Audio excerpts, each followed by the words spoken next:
Mark, you want to talk a little bit about what this means for the role of the agencies within this? Because it seems like the PR agencies, this plays more into their wheelhouse than it does to advertising agencies. I think it's I think properly, if it were an ideal world and not the actual world that we live in, the PR thinking should be on top. I really do think that, for a while, this is part of what I think is revolutionary. I think for a while, advertising was the most efficient form of PR.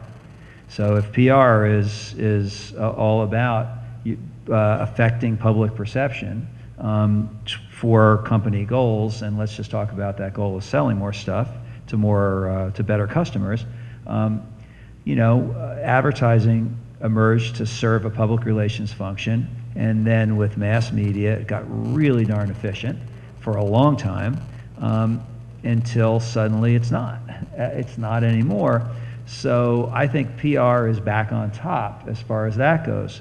But you're still allowed to interrupt me? But you have to do, well, exactly. But it isn't really so much about organizations, because PR companies and advertising agencies today were built to work in a different world.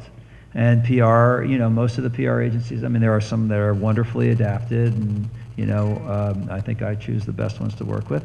But on the whole, the industry was built up in a world where most of them focused more on their contacts, which, by the way, no one owns contacts anymore, so that doesn't work. So yeah, we know people at Adweek. I know Brian. I was on a panel with him yesterday. Oh, okay, I'll hire you. No, I have to compete with, my stories have to compete with all the other stories you see. With the fact that I met you here today, I don't think it gets me maybe more than, maybe a second's hesitation over my email. You still have to program your website with the best stories of the day. So I think it's about what PR people should be thinking about. And frankly, I think that's what advertising people need to be thinking about now too, which is, are we doing something that is a story? And are we helping out a little bit by talking about it in a way that makes it obvious that it is a story? So is this smart business? Is this good selling? But also, is this a story? Is this a new business model? Is this really something that is worth talking about at a cocktail party, or that somebody will write about for free? And you're not going to hit that target every time, obviously. You're not going to hit it with every direct mail package you send out, for example. But if you're trying every time, you can have the kind of brand that is relevant, in this world. The only other thing I want to say is I hope, I fear we might be talking in ideals, because obviously we're doing a lot of this stuff, and we're, in fact, Eric and I started Tappening 2 years ago because we were frustrated about what we could accomplish in the real world dealing with clients. We said, well, we want to be our own clients so we can experiment with this and get ahead. But you are dealing with, you have compliance, you have senior management, you have clients of your own. And you may be wondering, where do we even start? So, that's kind of my guess, and I think we probably should. I know that's in there. I know that's in there, but I think, we really should start. We should probably be throwing out some stuff along, the lines of where do you start? And I would say one thing. I think getting your senior management relevant social world metrics is a terrific way to start, and it doesn't even have to be at first.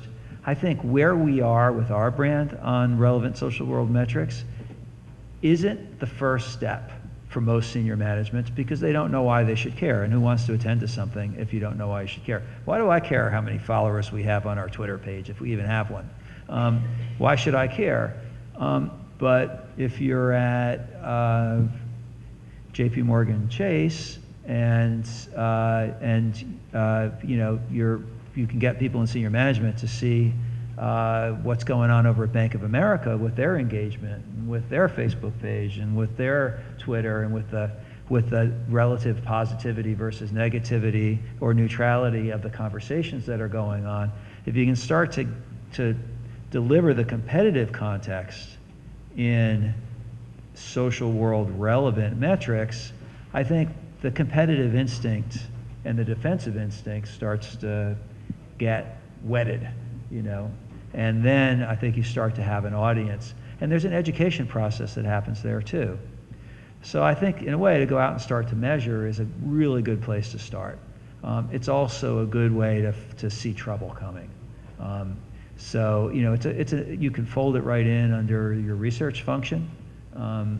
And, you know, it just makes a lot of sense to do that. But I think then elevating it as much as possible. It's not about getting the CEO a Twitter account. I mean, I know people do that, and that can work. Some CEOs are into it and some aren't. It's really about, you know, showing the senior management what's going on with the competition.